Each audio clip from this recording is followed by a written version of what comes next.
What up? What up? This is Coach Ernie Williams. Y'all, welcome to the show. Man, we got a great episode. This is episode 18, I believe, of Catching Up With. Today we're catching up with Nip Freeman, Hernandez. What's What's up, up, Coach Nip? What's up, baby? What's up? How Hey, y'all doing? yeah. Where you at? Where you at right now, Coach? Where you from? In Chattanooga, Tennessee. Chattanooga, Tennessee. Boom, man. We're gonna learn about Coach's basketball success story. She's got a dope nonprofit she's organizing right now called the Lab Life After Basketball. We're gonna talk a lot about that. But first, let's just jump in and tell me how you've been for the last year in this pandemic, man. Like, where were you when we had to like go in closed doors, and how did it go? How's it been? Man, I was working, at T-Mobile, the customer service. When you call in, I was there at the actual building. Yeah. They told us to get all of our computers and stuff and pack up. We were going home for a while, and we got still working from home. It was probably the most draining.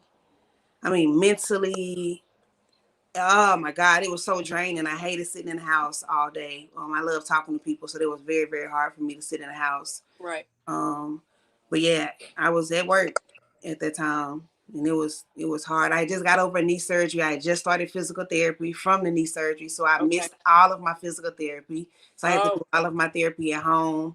So yeah, it set me back a minute. Okay. But hopefully we're getting out of it now. Yeah, hopefully soon. Shoot. And so tell us a little bit about the lab and how that came to how you started that, and then what's your goals with the lab?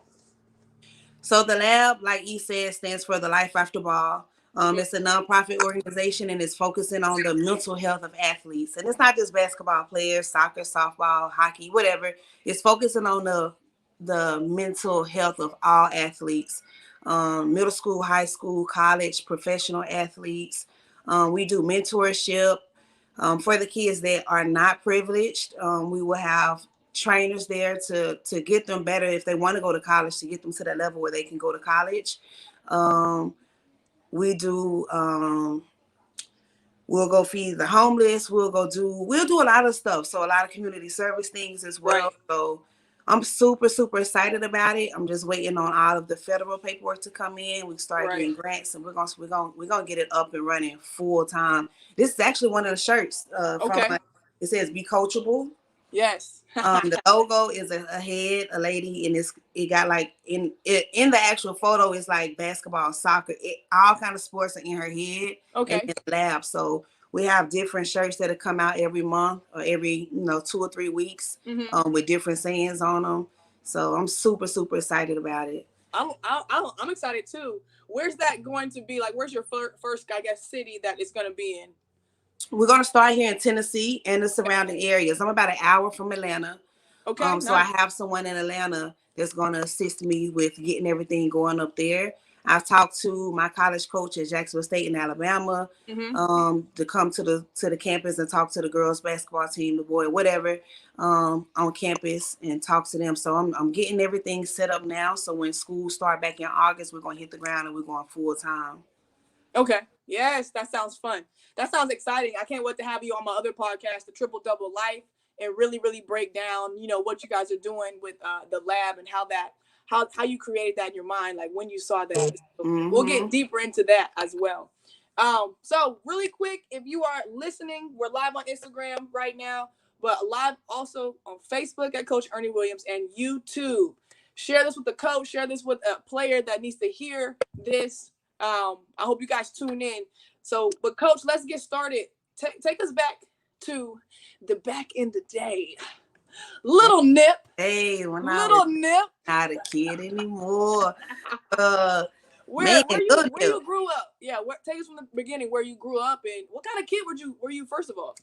Born and raised in Chattanooga, Tennessee, and I was a kid. I was a handful. And it wasn't bad, bad. It was just talkative. I joked a lot and I talked a lot. Yeah. So I always got in trouble for my mouth because I didn't shut up. I was always involved with sports. I'm not for sure like where you're from, but where I'm from, the community center was like the focal point for African American kids because that's what we had in every community. Okay. And sports was big. It was mandatory. The bus would come and pick us up. So we had soccer, volleyball, softball, baseball, football. They made us play every single sport. Like it wasn't an option. So sports have always been in my life. Okay. My uncle, my dad, they coached me a lot and trained me a lot. Middle school, I played softball, basketball, and I was probably it was neck and neck if I was better at softball or basketball, but I was tough in both of them. Mm. And I got to high school, I still played softball my freshman and sophomore year. Then I focused only on basketball. I started getting college letters in like 8th grade. So Yeah. it's kind of like, I think I might be pretty good at this. Everybody kept telling me I was good, but once I started getting those college letters, I was like, oh, junk. Okay. Yeah. Were So, you were you still playing um, softball as well in 8th grade when you got those letters too? Okay. mm-hmm. Cool. Yep, I did not stop playing softball until my sophomore. It may have been my junior year. Either sophomore or junior. One of those years, I stopped playing softball and Okay. focused only on basketball. I was probably the team was me. Mm-hmm. Um, got out of high school. Well, I really got a lot of my recognition from AAU because Mm-hmm. my school was so bad in sports that everybody that came to the gym, they was coming to see me and it was coming to see the boys. Like we were bad Yeah. in sports. My school was pretty much an academic school. So all of my recognition came from AAU. And then I went off to college. I had surgery my senior year in school before my senior year, and I wanted to sign early. That was my thing. I really, really, really wanted to go to Mississippi State. That was my dream school. I had went on visits. They came to my house. That was my school that I wanted to go to, but I also wanted to sign early. Right. I didn't know how my knee was going to go from having surgery. So I ended up going to JSU. I went on a campus visit and I absolutely loved it. It felt like family, it felt like home, small. The coaches were so cool. They came to a home visit and then it went long after that. I said, I think I want to sign early and I want to sign with JSU. Okay. So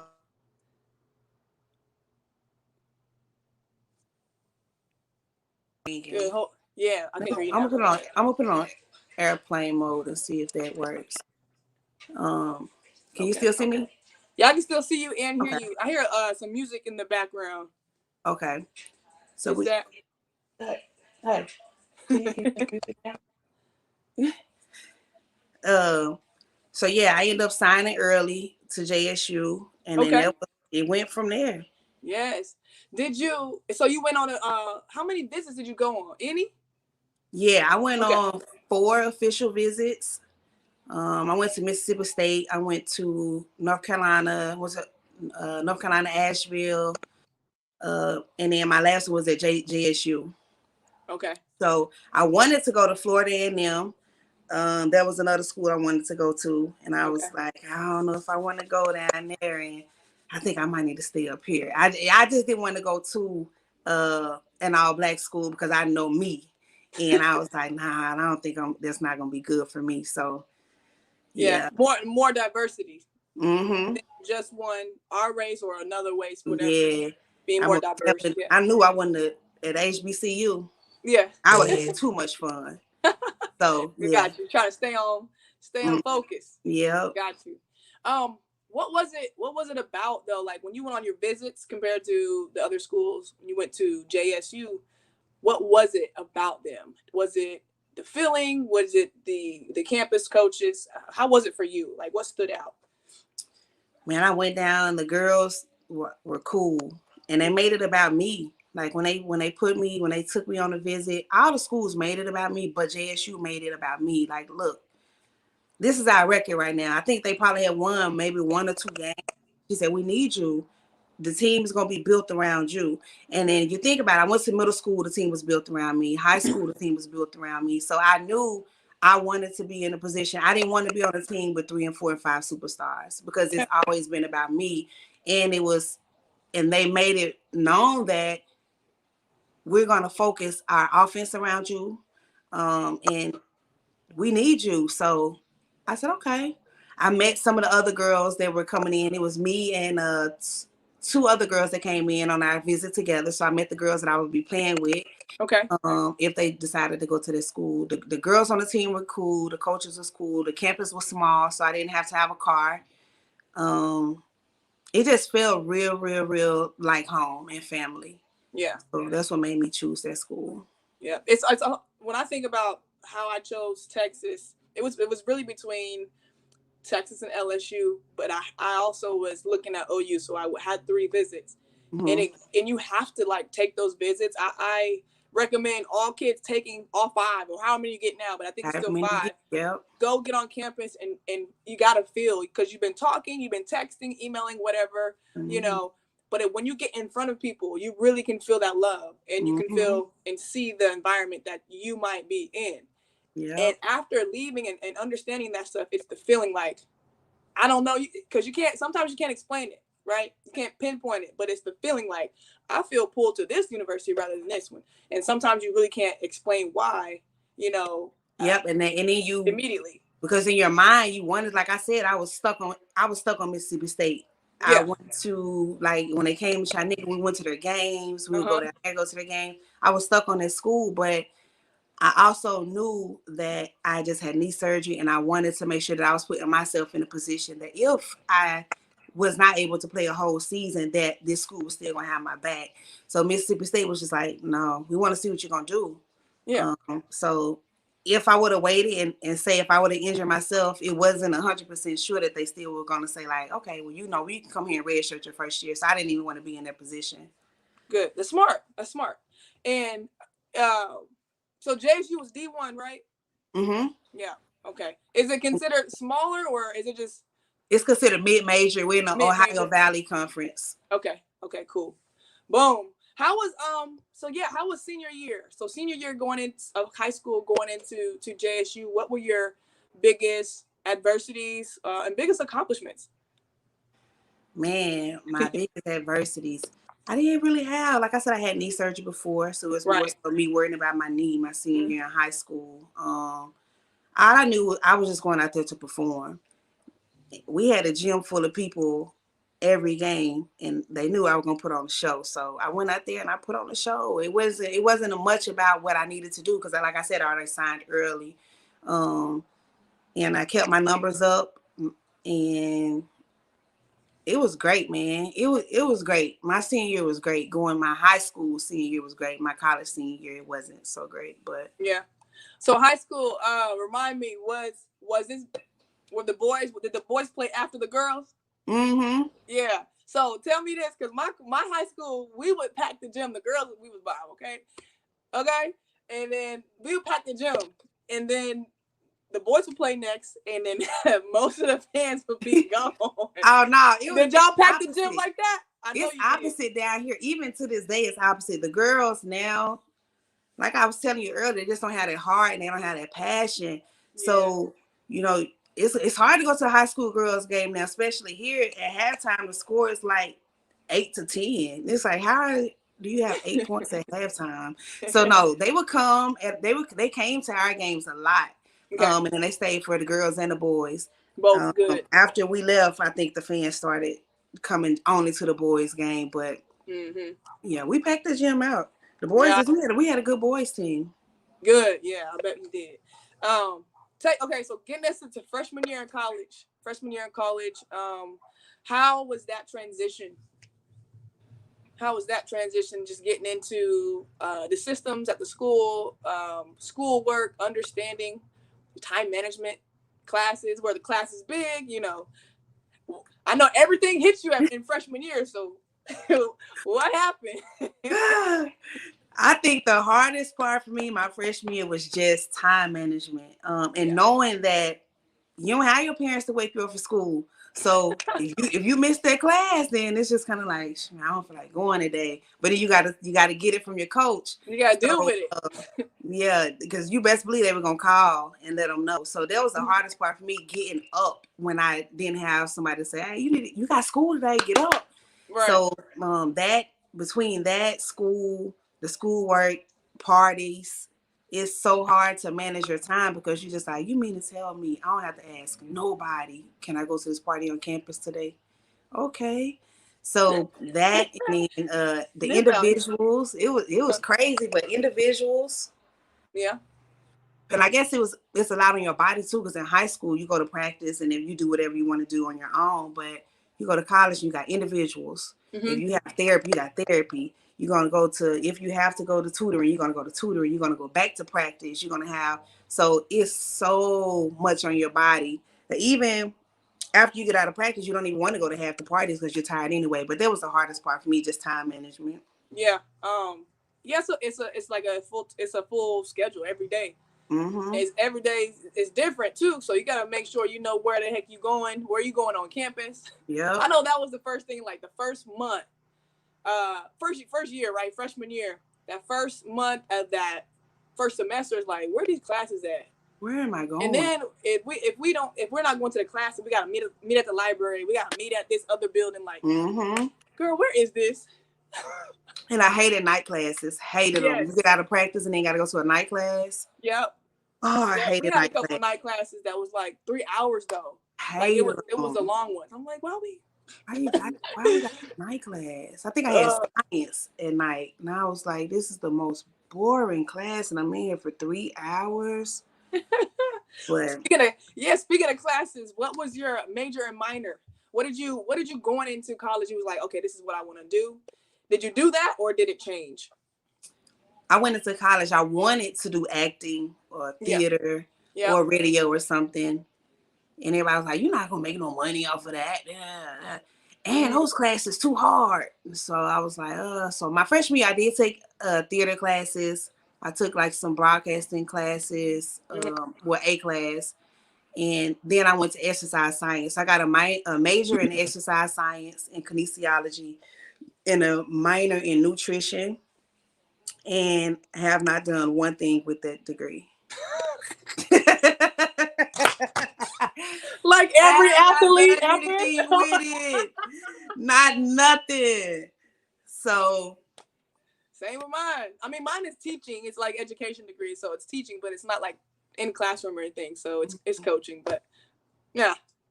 So all of that falls under that. I did coach, but as far as like now I'm back in school for sports psychology. So nice. I will use that because I'm so focused on the mental health. So I will use that degree. I'm getting my master's in that, but I haven't done nothing with my exercise science degree. I wish there was a better way of like actually putting us, before we get there, freshman year and sophomore year, before we have to declare and start, really put us through some type of programs where we can figure out what things that we are actually interested in, or some tests, but these tests out here, not they don't really tell you anything. Yeah. But how do we do better on helping us figure out what majors and minors we want or interested in, so that when we do leave with a degree, we can actually make money. Yeah, that's one thing that we're going to focus on with the lab too, is we're going to put kids in a position so they can have a mentorship. So if someone says, I want to be a barber, and then you have a barber mentor. So, if you go with them for a week and you're like, no, I know this is not what I want to do. And you let kids start going out and having other people mentoring them for a different, whatever it is. If you want to be in construction, or if you want to be an architect, you find somebody in the city that's going to help them to figure out if that's what it is. Because when you're 18, you have no idea what you want to do. And you don't talk about that as athletes, because in our minds, we're going to go professional.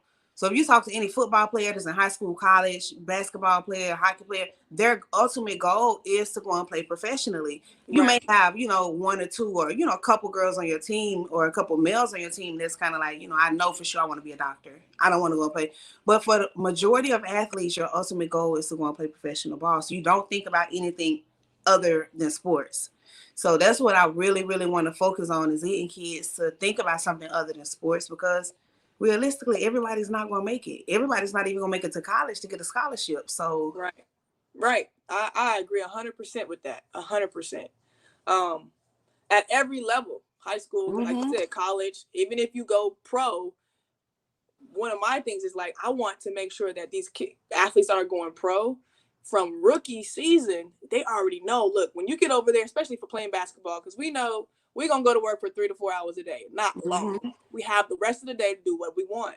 We have to be teaching ourselves other skills. We have to be learning investing. We have to be learning how to create cash flow and, you know, wealth while we are overseas somewhere else. You know, and building businesses and things, so that when we retire, you hope you retire and it's your choice. It's not your body's choice. And that's what makes it so hard, because you just like, man, because it most definitely wasn't my choice. I thought I was going to be over there at least for a couple more years, but I wish that I had somebody to talk to me about life after sports and putting your money up. So I talked to Tati, my wife, I talked to her so much about, I said, do you know how much money have touched my hands? Do you know how much money I've touched? And I will go and buy stupid stuff. I said, I wish I would have had somebody to talk to me about, invest your money into this. Even if you don't, if it's not your property, put some money up and you get income off of it. Or put some money up to this company. But I'm not. So now I'm in that position where I'm kind of like, I kind of know. And I'm not, I'm not a guru or nothing like that. But I know that I'd be able to help these kids understand financial literacy, because we don't know nothing about it. And that's something they should teach these kids in college too. They don't do none of that. So it's hard. But and then at the end part, what you said about your body, like I said, I didn't think I was gonna be retiring that fast, but my knee, it didn't matter what I did with my knee. Now it's feeling better. But baby, whoo. Hey, I'm in the same boat. My knees and ankles. But that knee pain ain't nothing. I feel like mentally I was ready. Like I was ready to play the game more efficiently, like less energy mentally. And then my body was like, that's cool, but we not with you on this ride. We done. I know, baby, I'm done. Dang. You could wrap me up all you want to, but I'm done, baby. So you gonna keep wrapping me up and taking pills every game? Okay. Yeah. Wow. Because you'll dope yourself up so you can play over there. Man, let's talk about that. Let's roll with that, because I think we have a very similar experience with injuries and say pills. Because there was a moment where I got a good little deal in France. I was playing second league, and I was trying to get up into the better leagues, and I was like, man, this is awesome. But when I went over there, it was we were doing 2-a-days, and they're 2-a-days that they were nothing like college. Like they were just, let's go shoot in the morning, then we go practice at night. But I couldn't hang. I could not, my body could not hang. My knees were so in so much pain. And Nip, man, I was taking a painkiller to go to sleep, painkiller to get up and get the first practice, painkiller after. Like it was just too much. And I was like, myself, I'm like, I can't do this for the rest of these 6-7 months. So, man, it was so tough. I was like anxious, and you have that depression. It's like, damn, here we go again. Yeah, I got to go home. Yeah. But I made the decision to go home, and like, I want to hear your story because I feel like it's a little similar. Let's talk about the injuries and your knees, man, and how you dealt with that. Man, the same way you did, taking pain pills, and then it got to the point my last year in Switzerland. It got to the point where I was going to get injections in my knee. I was taking injections. We would be at the men's game. We could be off the whole entire day. We go to the men's game, and I still would be walking around with ice on my knees because they hurt so bad. But those injuries that you have, especially because honestly, you don't know how severe your injuries are overseas. If you go to a country that's kind of like, you got to suck this up, but they may just tell you, oh, you're just a little bit of tear, but it's going to heal itself. You're going to sit out for a game, and then you come back next week. When I got home, I never had that tear. I'm like, man, my knee ain't never felt like this. So it was to the point where they were doing all kind of different therapies on me, shock therapies, needle. I've tried every therapy you could think of on my knees. And then it got to the point when I came home, I went to the doctor and I tore everything in my knee. Like everything was done. But I'm like, yo, I've been playing ball like this, and this is why my knee has been killing me forever. Yeah. But I mean, they'll send me to therapy. But yeah, I will take 2 pills in the morning. I will go to shoot around and then weights. Before night practice, maybe an hour before, I'll go ahead and take me a couple more pills. I mean, any kind of tape you could think of, I tried it. Any tape? I've taped it up in circles behind my leg. I've taped it. I mean, to the point where it was going around my knee at the top and the bottom where I couldn't even bend my leg running. But it just to be able to play. But the things Yo, you go through so yes. you can still be a part of the game is crazy.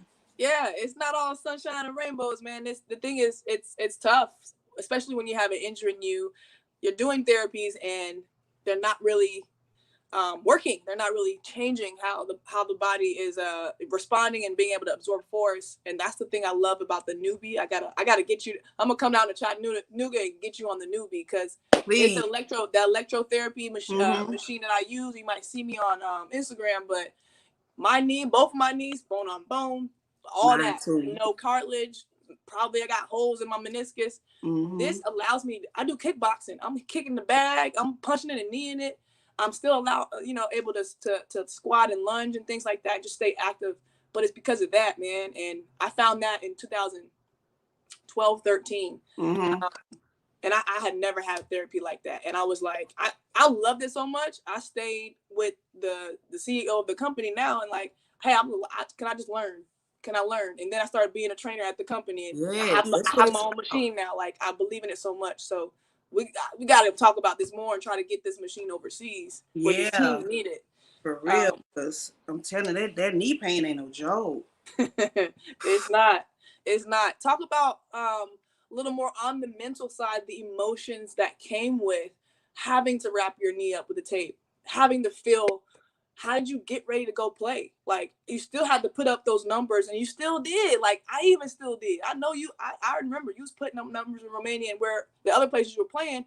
But it's just like, what's the emotions going through your mind? Man, he's like, man, come on, dog. I mean, I had to pep talk myself like, hey, come on. You Yeah, got 2 hours of this. You put up with it. You go yeah, home. You gonna ice. You take you some medicine. You'll be all right. You got tomorrow as an off day. You'll relax your leg all day. But it's me mentally just talking to myself and saying, you got 2 hours on. You can push yourself through this.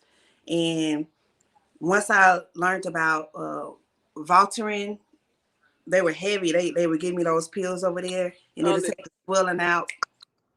2 or 3 hours, my swelling to be gone. I uh-huh. take one of those with some pain pills before the game, so it's not swollen, Mm-hmm. and it'll get me through those 2 hours. And then luckily, I had like KD on my team who I didn't have to rebound like normal because Yeah, I'm a scorer and I'm a rebounder, yeah. and I attack the boards hard. But when I got KD and I had some other girls on my team that I was just like, okay, so this gonna give me a chance to kind of fall back and let them get and go ahead and get Yep. banged up a little bit more. Yeah. So, and then KD started having knee injuries as well. So it was I kind of like, know. man, but KD, man. KD's a beast. I don't think I played against you two, but I know I might have played against KD like back in the day, My girl, but like USA stuff or something. But I just know like I see y'all play. I'm like both of y'all healthy. That's a wrap. man. And when we were And healthy, undersized though, yeah, but play like 6'4", 6'5". You when play both of big us and was strong. healthy, oh my God, they could not stop us. Yeah. They could not. And me and KD would tell each other before we got out the court, we were like, dog, let's go out here and get us a 30, 40 point lead so he can sit us down. So we can Sometimes sit he'll up. sit us down. It's a Sometimes he strategy, wouldn't. dog. Yeah, you be winning by 30, 40 points, and you like, dude, we winning. Like, put us on the bench. Take me But out. we would be telling each other that, like, hey, dog, I know you hurting. You know I'm hurting. Let's just go ahead and get ahead by 30, 40, and Yeah. let's sit down. That's gonna go bust his lead open real quick. Mm-hmm. Get them other players. Yeah. Get them in. Man, that's crazy. I appreciate you sharing the emotional part of that and just the mental side because a lot of athletes we go through this. We have injuries that we don't recover from, and it's hard. We're trying to find these means to fix it, and you know, and sometimes we give up Mm-hmm. just because it's too much. It's overwhelming. And what I want parents and coaches and athletes to hear through this is there's pain and then there's fatigue. Yeah. Understand the difference. Don't push through pain. I wish I would have had somebody like us saying, "Baby, that's pain. You need to take a year off. You'll be okay. You can ball, right? It doesn't matter if you miss a year of stats. It's not going to change. Yep. It's going to make you better. Go sit down. Go to the States. Go figure out what it is your body needs." I wish I would have did that. I might have been able to play 2 or 3 more years. I wish, because I'm telling you, when I got home, it was so hard for me. And I've never experienced like depression or anything. And even my parents were like, "I think you're depressed." And I'm like, "No, I'm not." But when I got by myself, I would just cry because it was so hard. Because you're just like, "Why me, man? Like, why me?" And I'm like, especially when you see people like in playing in Finland and you playing against Kenya, and she's like 44. And I'm like, Lord, I'm not even old. Yeah. Like, why are my knees doing this? So I went through a little depression state and everything.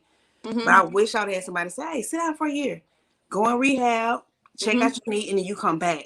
Because honestly, we could have went back if we would have sat out a year. We had the stats. They knew about us. We could have went back, but yeah, and I don't know where that comes from. Maybe some agents like with that kind of, they put that scarcity mindset. Oh, you're gonna miss your stats. That, and then internally, like from a rookie standpoint, my knees were hurt as a rookie. I was like, okay, what if I only have 1 year in. What if I take this year off, the second year, just to get better? They're gonna look at the other year and be like, "Nah, you just took a year off. Like, what's wrong? Why are you hurt?" And all this extra stuff pops in your mind. It's like, and then we just keep pushing through. Yeah, but like, are you gonna be able to recover from this injury? Yeah. How did you sit out a year? My knee was hurting. So is it hurting still? No, it's not. So then once you tell them that, you get over there, everything is, if you do hurt your knee, well, it was hurt before you played, so we can't pay for it. So it's already set up. Yeah. So it's a lot. It's a lot overseas, man.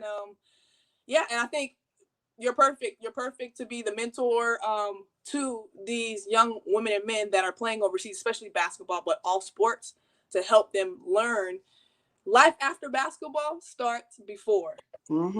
It starts when it starts when you're playing college. It starts when you're getting ready to sign those papers as a rookie. Life after basketball starts right then. Taking care of your body, taking care of your mind, and then figuring out that wealth status.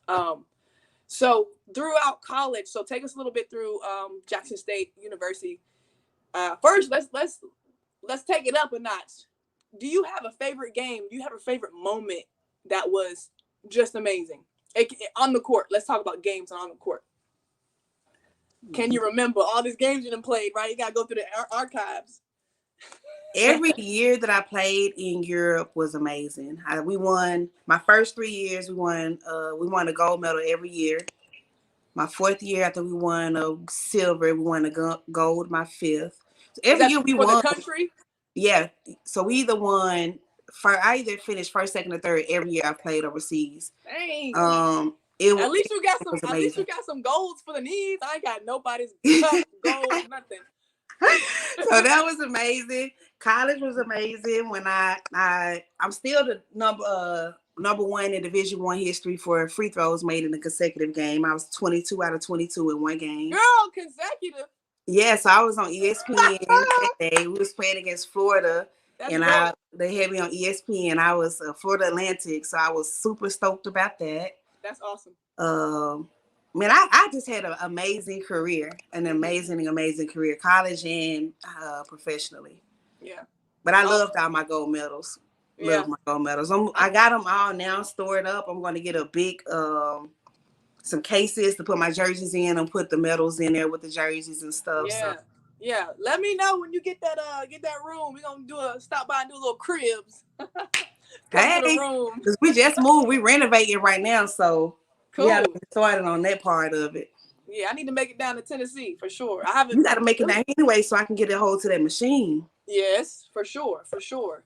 So, okay, we talked about special accolades and awards. Well, we actually haven't just talked about your favorite. You remember any? I know you got any accolades and awards in college.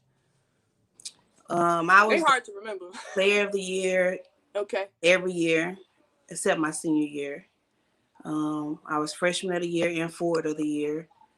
Um, I think I was What forward of conference the were year you every in year. at Jackson State? I was in Ohio Valley Conference, so we played TSU, Eastern Kentucky, Murray State, um, Georgia State, Mm-hmm. Florida Atlantic, another school in Florida, another school in Missouri, but I don't even remember the names of those schools. But yeah, I was in the Ohio Valley Conference. Okay, Ohio Valley Conference. And then I should have did this in the beginning. Talk about your skill set a little bit more as an athlete, as a player, and what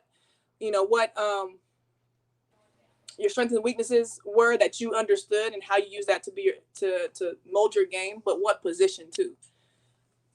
Because So I forget to. Everybody's sitting down. I forget to like kind of say what position people are, so people kind of know.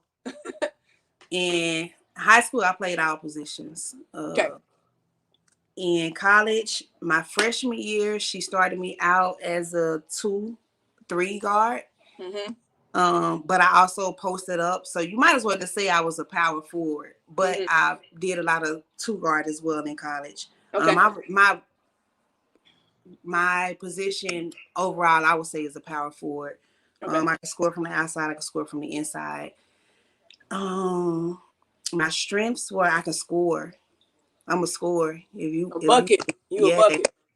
If you wanted to, at the end of the game, give me the ball. Like I didn't want nobody else to touch the ball at the end of the game. Give it to me. I could rebound. I was in college every year. I was probably in the top 4 in the nation in scoring, and probably in the top 10 in rebounds every year.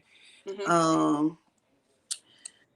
My weaknesses, high school was probably out was really my defense, but my defense in high school, I was so much longer than everybody. I could just get steals.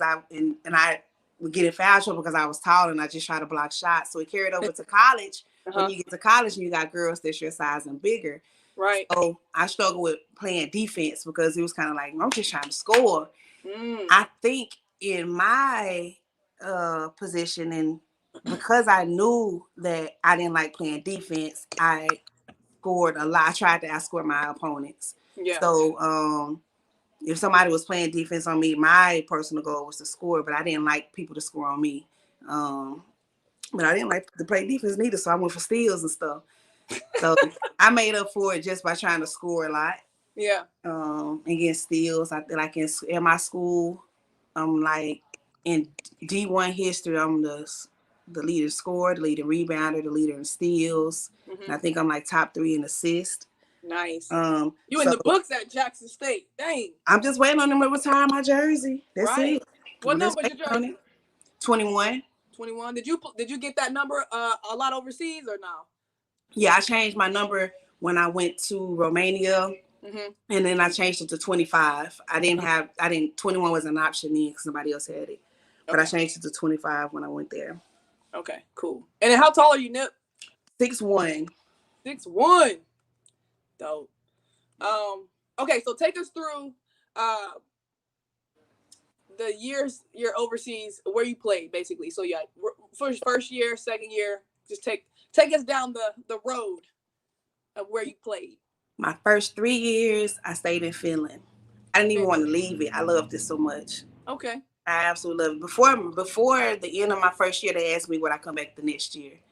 So I stayed over there for 3 years. I went to, after that, where did I go? Let's stay on Finland really quick.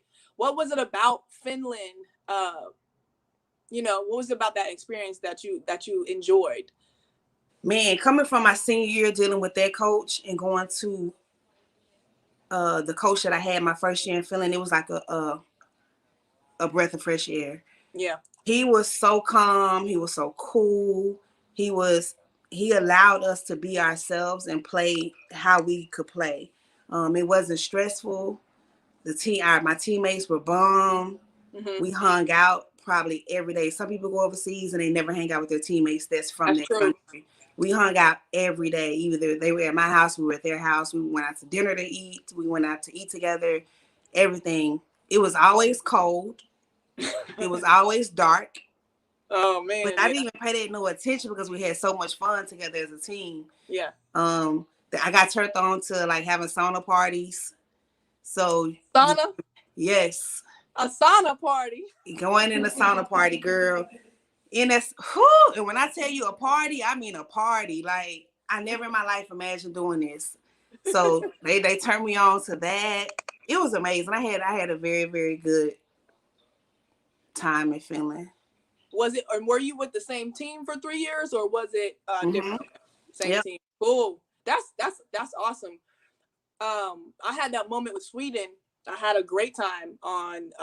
I played for Bisbee Ladies, but I just wasn't able to get back to the team or get another contract in the country to another team. Mm-hmm. But that was like my favorite experience of just, like you said, having fun. It was so much fun. Good food, great people. Food our fans were amazing. bomb. The food is clean. The water out the sink was dynamite. I'm like, why does it so good? I can drink out the sink. Yeah. I can drink this water out the sink. They said we have the cleanest the water in the world over here. I'm like, okay. Yeah. I learned about recycling. Yeah, I learned everything, man. It was so cool. That's the Scandinavian countries. They bomb up there. You gotta love it. I tell people all the time, if you get a chance to go to Europe, please go. You will love it. Nip, check this out though. You talk about it being dark all the time. So when I went over to Sweden, it was like literally Thanksgiving here, and I had hopped on the plane, right? So I get there in the morning. It's like maybe 11. I'm just asleep. I'm kind of catching up with rest. And I wake up and it's pitch black. Pitch black. Mm-hmm. It's pitch black. I'm like, oh shoot, I done missed practice on the first day. Yep. I'm like, I'm on Skype. I'm like texting my teammates. I'm like, yo, what time is it? What time is practice? I'm freaking out. I'm like, no, I just got here. I can't deal with this. Mm-hmm. And she was like, practice is at 7. Okay, so what time is it? It's like 3. Yeah, like, why is it dark probably outside? 2. Probably 2. Why is it so dark? Yeah, I'm like, man, so dark. The very first week in practice, I woke up. We went to sleep, woke up, and our door was stuck. And we were just like, man, why is this door stuck? What's over there? So we had somebody go to the window, go out the window, look. It had snowed so much from the time we were sleeping that the snow piled up and blocked us in the house. And the thing is, they don't care. Like, you still got to get your butt to practice. None of us knew how to drive a stick shift. None of us. So we left like 2.5 hours early for practice. And the gym was only 10 minutes away. 2.5 hours. 2.5 hours? We didn't know how to drive it. They told us to go in our parking lot and practice. They were just like, you're going to get up off the clutch, put on the gas. And so they was like, well, somebody got to get us there. Girl, we were doing this the whole way to practice. Stop. Don't stop. All the Americans? Don't stop in the snow. And all of us was from Tennessee. Me and Ash were from Tennessee. One of the girls was from Virginia or somewhere. So none of us were used to snow. We didn't know how to drive in snow. Oh my God. It does snow in Tennessee? Mm-mm. Oh, I didn't know. Girl, we didn't know how to drive in snow and didn't know how to drive a stick shift. But we got there. Yeah, Europe will make you figure that out, because if you want a car, it's gonna be a stick. It ain't gonna be no automatic. Or it's gonna be a little moped or a little bike. A bike. Or you're gonna be walking, so you better figure it out, huh? And it's like, man, at this point I just walk. Like in Greece, they didn't even give us a car. Yeah. We rode the train. A lot of or we walked everywhere. Yeah, but like we don't have a good public transportation system here in Austin, probably in Texas, period. Not like New York or maybe California, where they have subways and trains and stuff. But when going overseas, you really have to figure it out. Like, you got to get to practice. They might pick you up and make you feel like they're going to get you every day, but that's like the first week. No, baby. That's the first week or two, and then it's like, we'll see you. You figure out that van system, that train, that bus. But it's clean over there. Mm-hmm. And they'll tell you, like, we're going to send somebody to your house, and they'll walk you through how to get on a bus and get to practice. Yeah, one time. you better remember this bus number. And you better remember where you were at. And that's how you got to get the practice. Or you can ride this bike. But yeah, I'm telling you, when you get out to Europe, it's kind of like you got to grow up fast. It's like come over here, you got a bus picking you up everywhere. You're gonna take you to the game. The teammates picking you up over there. You got people watching. You got people watching your jersey for the game. Like, over here, no, you gotta this wash is your your own one stuff. jersey. This is your away jersey. This is your home jersey. You better have it washed. Wash your stuff. And you like, yeah, and then you don't have no dryer, so then you gotta have everything hanging up. Then you gotta just spoiled. Just spoiled American athletes. Just spoiled. But it's like, it's so cool. It's like, I kind of got used to it. I like it. Shoot. That's what I said. When I came back home, I went to Bed Bath & Beyond and bought a little dryer to hang my clothes on. You don't have to do that here. I'm used to it now. I'm used to it, hang my clothes on here. I hang my drawers everywhere. I love doing it now. Yeah, so you get used to it. Yeah. So, and also it humbled me because my first year I was like, just something as simple as just having one washer, just a washer, right? No dryer that what we're talking about. It was just different. And then there's no central heat or air. Like there was heat. There's the old school coils in the apartments that are on the walls, those systems. Oh my God. It ain't nothing like what we're used to. No. But it was just like, okay, this is how it's gonna be. This is it. It's just normal. And then I humble myself because it's luxury. Most of the things we have over here is luxury compared to the different countries that we've been in. So hey, at least we know how to travel and be on our own. If that happens. That's what I said. At least we know how to get around. I can tell you what though, if you ever go over there in the summertime, or like if you get over there in August, because a lot of the countries are still hot. Man, it's so hot, and you don't have no air conditioner. I used to have every light off in my house, and I'd just be sitting there in the dark. That's why you're in the dark. I'm like, y'all not hot. They're like, no, it feels good. I'm like, y'all, it is hot. I am sweating. It's coming off my chin. Oh, you Americans. You Americans. So spoiled. I'm like, man. I'm like, Coach, I got to get a fan. I need a couple fans in here. It's hot. They say Americans are so spoiled. We are. We are, though. We are. It's hilarious. It's just hilarious. So, okay, Finland, 3 years. First 3 years, they were bombed. Where'd you go your fourth year?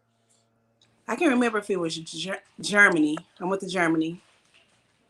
Okay. I've heard that's pretty cool for Americans, too. They like going to Germany.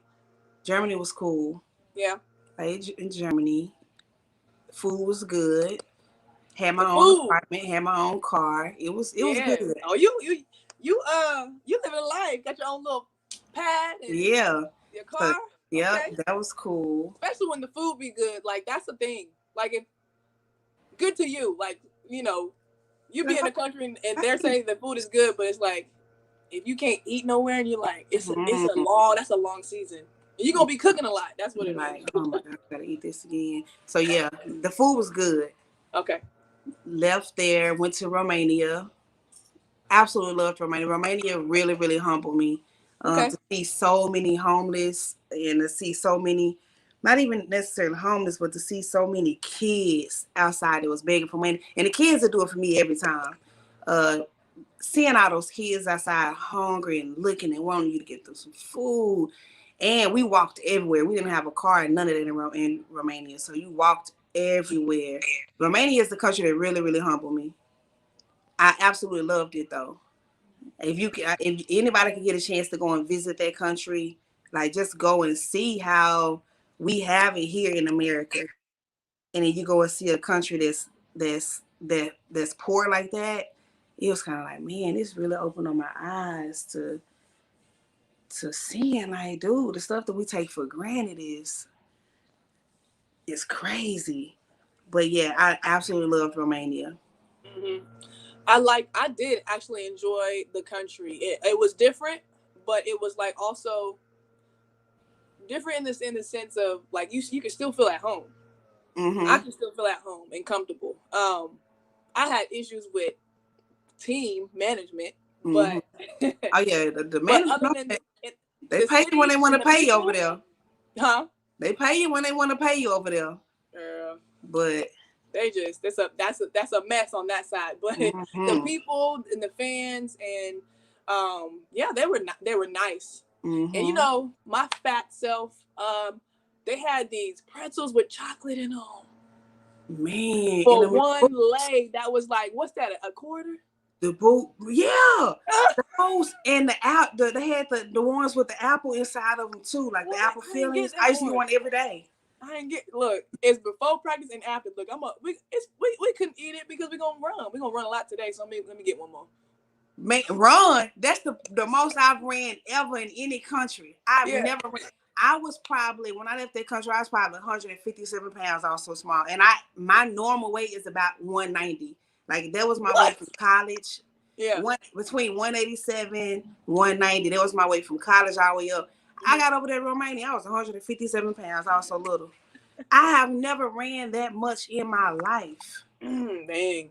You know, when you go to a country and you go to a morning practice, you're going to shoot. You might do a little, baby, we ain't have no morning shooting practice. We had morning running practices. Running. Ran for an hour, 2 hours. I was just like, yeah, dog, I ain't never ran this much. I was so skinny. Sorry if you guys hear this lawnmower. They want to cut the lawn right in front of me. So right in front of my window. But yeah, that running, like when I understood the game of like preseason of overseas, look, you want me in August? Mm-hmm. When's the first game? October. Yep. Nah, I got something to do. I got a wedding to go to. I can get that at the end of September. 2 months with y'all. No. I did that in Greece. I got there 2 months early, and I was like, oh my God. There was another country we ran a lot, and then we ran in the heat. It was so hot in Greece, Lord, and they had us running in the heat.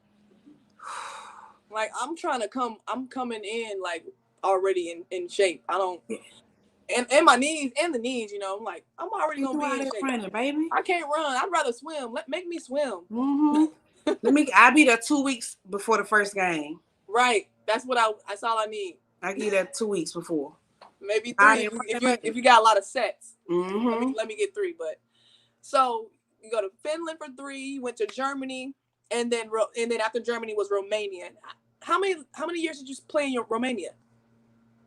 I was in Romania for 3 years, 2 years, 2 years. What teams were you on? I stayed on Satumare. Okay, Satumare. Yep. Okay. Yeah, I was cool. there the whole time. And then I left there. Well, we played in EuroLeague there, so we went to France, Russia, Denmark, Spain. We went to different countries there, so that was cool. That was fun. You said EuroLeague? Yeah. Cool. And then we explain for anybody that's watching, right, coaches or players, explain EuroLeague, and the different leagues that we could play in if you go overseas, because you have your country league, and then EuroLeague, and then Euro Cup, I believe. Euro Cup. Yeah. The EuroLeague, Euro Cup, they're pretty much, and EuroLeague is probably the top league in Europe. That's going to be the Fenerbahce's, the teams with majority of the WNBA players. They're going to be on the EuroLeague teams. Yeah. We had a couple WNBA players in Romania with us. I can't even think of their names, but yeah, we had a couple in Romania. They did the Euro Cup, EuroLeague as well. Mm-hmm. But yeah, that's going to be, when you go to a country, every country has like their own, like WNBA, say. So like how the U.S. have a city here and a WNBA team, that's what it's like. And when you win a gold medal, you're playing against all the other cities in that country. Yeah. For you to win a gold medal. So that's just your city, like that's just your country in the country championship. The EuroLeague, you're going to be playing against other countries. And if you don't have a team stacked full of all-stars, you don't go too far. Yeah. But it was most definitely fun. We played against Gloria, Tarasi. It was fun. Yeah. So EuroLeague is those top teams in other countries. Mm-hmm. Euro Cup the same, but it's just a kind of a level under it. So yeah, I think I played Euro Cup actually, I was lucky. I didn't even know what it was. We played Euro Cup in Portugal my first year. So we got to we traveled to France. We traveled to Slovakia, and then one more country, maybe Poland. I can't remember. But we did have some games outside of the country, but we didn't play, so we didn't win enough to like continue to go through the whole year. So, but that was fun. I was lucky. It was lucky fun for my first little year. So Romania, and then where else? Greece. Greece. Okay. Went to Greece. I got there for preseason. I hate preseason, guy. I hate preseason. I got there for preseason. They told me I was overweight, and I had 2 weeks to lose 12 pounds. It took me about 4 days to lose 12 pounds. How they running? Yeah. So I think I ended up losing like 20-some pounds in those 2 weeks. But yeah, that was just all for preseason. Loved Greece. The only thing about Greece, they don't speak good English. And Greeks are very, very arrogant. So everything is about Greece. America, it's all about Greece. America's not the greatest country in the world. Greece is the greatest country in the world. I absolutely love the history. I love going to the beaches. I love going to the islands in Greece. Downtown Athens. All that. That's why I learned how to do public transportation as far as trains, train system, how to read that. So I learned a lot from that country as well. But I loved because I stayed right by the beach. I could look out, go on my balcony, and I was right on the beach. So that was cool. That's nice. Okay. That was real nice. Was that your last year or? And I went to Switzerland. Switzerland. Cool. Switzerland, what is that border? France, Italy. Now we took the train, went to Italy. That's a nice little spot. You bordering some nice countries. Cool. Yep. So that was fun. But that's why I had the most, as far as like my knee pains and stuff, it got pretty bad there. Yeah. And that's when I was just like, it's time for me to sit down for a minute. Did you get through that whole season, or did you have to leave early? Yeah, I got through the whole season. Yeah. I got through the whole season, but babe, I got my nose broken. They broke my nose, a rib. Dang. I got season up out there. That season, your body was like, look, I'm just about to make some stuff happen. You about to sit down. That's what I said. My knees said, okay, so you just gonna keep taping me up. I got you. You finna sit down after this. My nose got broke. Boy, did a finger get? I think my finger got broke. Oh, baby, everything was tearing up that season. I said, it's time for me to sit on down. So I came home after that season. But yeah. Yeah. So how many years? So that's 1, 2, 3. Finland. We had Germany. What was next? You said Romania. I think it was 9 years, 10 years. 3. Germany. Nice. That's a nice decade run. I think I got 7 years out of these knees, and they was already kind of messed up in college. So yeah, it's tough. I'm glad. I'm glad to hear you had a long and successful career, despite going through the mental challenges and physical challenges that we both had to go through. Like that's tough. And to still every year still be performing at a level enough where you can continue to get to another country. Yep. It's tough, man. I commend you. I'm happy. I most definitely was blessed. I was blessed. Because baby, it was a little journey. I didn't know if I was gonna do it after my last year in college, but yeah. We got a little bit more. I want to talk about retirement and that moment of like, okay, this is, my nose broke, my knee, my body's saying stop. So I'm gonna listen.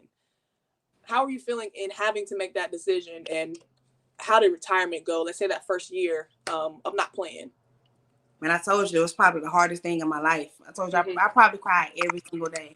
Single day. Because in my mind, I said, well, I'm gonna come home, I'm gonna do rehab, and I'm gonna get my knee feeling better, and I'm gonna go ahead and go back. But my knee just never started feeling better. It didn't matter what I did to it. It didn't matter how much weight I lost. It just never started feeling better. And I knew my cartilage, and I knew it was just bone on bone. So it never got to that point where I feel comfortable enough to even waste my time or another team's time to go over there, and I couldn't perform at my best. So it was probably the hardest thing I ever had to do in my life, was to say, I think I'm gonna stay at home. It is tough. It was hard. It is tough. Hey, Nip, man, when I came home, I went to Australia and I had to like pack it up and come home. Let me tell you, I didn't watch a basketball game on college. I didn't go to UT games. I didn't go for like 2 years. I didn't. I don't want to have nothing to do with higher. I would say higher level basketball. I did go right into coaching in AAU. I didn't even process it. I was like, I need to stay busy. Let me just go into AAU. But like when it came to college games, I wasn't watching nothing on TV, and I didn't go to the UT games. Yeah, I didn't watch. I was like nothing. tripping. I didn't even want to coach. I didn't want to do anything. When I tell you I was in the house, didn't do nothing. I wasn't working or nothing. I just was sitting in the house all day. I did absolutely nothing. It took me probably 2 years to even get myself going. To say like, okay, Nip, get yourself together. You got to figure something out. Like, what's your next step? Yeah. It took me a minute to get to that point. It was hard for me. Yeah. This is right. What we've been through. This is a serious issue and something that happens a lot for athletes that spend 5+ years, 15, a long career, and then it's time for retirement, especially if we have an injury or we have to not play anymore because it's not our decision. And this is what I think you are alluding to with life after basketball, and I am as well on Triple Double Life, where I want to help us figure out wealth, because even though let's say we started to learn about stocks and had a portfolio of a couple houses that we were doing rental income, we at least have something that the financial part is the issue of the finances is not there. But then, so when we retire and you have to deal with the emotions of your mind and then having to quit and then your body too, and then the finances that aren't coming in anymore, like if we can take that finance out, first of all, if we have the finances, there's no issue on that. There's no stress. But then we do have the finances to go find the medical we need, right? And then hopefully we have whatever career we want to go into next. We have those connections already set up, right? So that's the idea that I want to get these youngins to get and to get started in as they sign their first contract. Yeah, like it has to be in the back of their mind, and we have to be the ones to tell them. But so yes, continue. I kind of jumped in there, but I mean, we were talking earlier. I already know. I told you have to, because I blew so much money playing ball, because I was just like, and I told myself when I was in Greece, I was just like, okay, next year I'm gonna start putting some money up so I can start investing. I got to Switzerland. I was like, okay, I'm a really for real. I'm gonna start investing. I'm finna go buy a couple things. So in your mind, you just kind of like, you always say, well, next year I'm gonna really do this, because you don't think that your body is not gonna allow you to have a next year. So it's kind of like, well, I mean, it ain't, you can't regret it, because it's in the past. But if you can put these kids and these athletes in a predicament, in a situation where you tell them, hey, look, your first year when you go over there, go ahead and start putting some money to the side. Even if you put it into an account that's gonna keep adding interest on your, like, put some money to the side, so when you're done playing ball, you don't have to go and work at Amazon, or you don't have to go and work, so just putting them in a position to where they can win in sports and they can win in life is the ultimate goal. Yes. Man, I can't wait. I cannot wait to see more about life after basketball and your organization, and help be a part of it any way I can. So just let me know what you need. Maybe we can get something going down here in Austin, Texas somewhere. As I said, I'm trying to get it everywhere. I talked to somebody, like I said, I got somebody in Atlanta that's gonna try to pretty much run it down there. We're only about an hour or so from Atlanta, so we can get back and forth to each other pretty quick. But yeah, it gotta go out, and it gotta be like, start going to these colleges. Like, if we can get to UT campus, if you still got those connections, and I fly out and we go out there together and we talk, it gotta be in these kids' minds, because they're not talking about it in college, they're not talking about it in high school, they're not talking about it in middle school, and they most definitely talking about it in professional. So we got to be the ones that's going to help them get to the next level, like I said, and win in every aspect of their life, just not just in these sports, but boom. We got it. Okay. Yeah, I got 2 questions and then we'll wrap it up. So, first question is advice. What advice would you give high schoolers that actually do have the goals, desire to play at the next level in college? You got to be coachable. So show them one more time. Coachable. Be coachable. You got to be able to take constructive criticism, work hard, make sure that you're taking care of your body, and not just the physical part of your body. Make sure you're taking care of your body emotionally, mentally, spiritually, whatever it is you may believe in. Just make sure that you're taking care of your body overall. When you go to college, be able to manage your time, because there's going to be a whole lot of distractions when you get there. So just managing your time, being coachable. When you go to college, you may not be in the position that you played in high school. So, you may be in a point guard in high school. When you get to college, they may move you as a 2 guard. So you got to be able to prepare yourself mentally for being in another position that you may not normally play. And then when you're in college, going to professional, you may not play in the same position. I was never a post player. And I went to Europe and they had me playing in the post sometimes, depending on the country. And I've never been a post player at all. So I had to really adapt to that because I knew that's where my money was coming from. So just being able to adapt. And what else do I have? That's pretty much it. That's great. That's great. Start off with being coachable and then, kind of end it with adapting and adjusting. I think that's great because I actually have heard kids and be confused about or feel a certain way about, hey, I play the 2 and 3, but coach wants me to play the 4. I'm like, well, that's what you gotta do. But the thing is about going from a guard, if you have that height too and the strength, you have that guard to post or power forward, you're still a guard. You have that advantage because you can attack the basket. You can take a full court. You can get the rebound. You're closer now. You get the rebound. Let's go. I'm trying to tell, especially forwards. I'm like, yo, you are so strong. You can get your back to the basket. And I never really, until I got to college, until my coach was just like, do you know how strong you are? Yeah. Like, you're probably the strongest girl on our team, like powerlifting and everything. And you don't want to play with your back towards the basket and you got a girl on you that's 5'5". Do you know the advantages you could have? And so once I started incorporating that in and my skills going off the dribble, it was crazy. Wow. Yeah. Crazy. It's really a compliment. We players are so focused on what they want, but it's really a compliment because you're about to open up 2, 3, and 4. So when somebody goes out at the 3, we like, okay, let's move you there. Yeah. It's really a compliment. Last one. I know you got to go, Coach. Last one. Let's make predictions. I want to start doing this with, our athletes everybody that's on the show. Where do you see yourself in the next 5 to 10 years? What do you hope to, accomplish? Next 5 to 10 years, running the organization full time. Yep. Not working for nobody but myself. Building this company as a nonprofit and as an LLC. Okay. I want to have it in multiple states, and I want to have a team of people that can travel with me, or we can all travel together because we'll be working together to go out to different colleges. Like maybe have a tour. Start on the East Coast, go to the West Coast, go down right in the middle.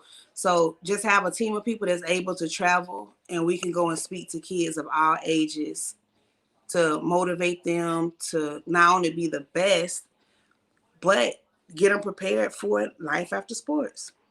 That's perfect. Where was you when I was playing and graduating and going overseas? Where was I when I was playing, Lord? Because, baby... If I would have just had somebody say, hey, calm down, dog. Calm down. You straight? Calm down. Yeah. You good. And then they also got to be able to, when you go to your colleges or professionally, you got to be able to deal with different coaching styles. Man, you go to Europe and you may have a coach that's screaming at you every possession. And you like, man, dog, why are you screaming every possession? So you got to be able to deal with those different types of coaching styles and everything. Personalities, man. Yeah, It's a personality. lot. It's a lot that like all those different principles and skills we really have as an athlete that plays at the highest level. We really have developed those leadership qualities and teammate qualities that go into business like that. We don't really sometimes we don't realize it, but if you look back at all the stuff we've been into, been through, and different countries, different coach, different team, like personalities, culture, and having to figure stuff out. Like business should be like that. So yeah, that's another goal. Is like taking those. Guess what? Taking those stats to assets. Yep. Man, Nip, this has been amazing. I can't wait to have you on the show, the other podcast, talking about all things life after basketball and see where you have grown in the next couple of months. It's going to be great. I love your prediction. I think you're going to kill it. I think you're absolutely going to kill it because that's what's needed. And when you get into the community, people are just going to, I just feel like people are going to want to be around you and help you with that and blow it up. Really Thank blow you it up. so much. Thank you so much. I want to get with you and we could talk about it as well. Yes. Down there in Texas. And, I fly down there. If you want to come down here and fly, we can go do a couple things together. But we don't have to work for nobody. Nope. As much knowledge that we have. Yeah. Once we get once you get yours up off the ground, once we get this up off the ground, I know it's going to be beneficial to everybody that we come across. And it's something that they need. So it is. It's a huge need out there. We got everybody. What'd you say? I said we got it. We got it. Everybody, thank you for tuning in. Please share this with any coaches, any parents, any other players that you think would definitely benefit from hearing Nip's story and just seeing two beautiful Black women up here, athletes and mentors to the community. Share this for me, like it, and we gotta go. Coach Nip, stay on. We are out though. Peace, y'all. All right, bye, y'all. Thank y'all for tuning in. Yes.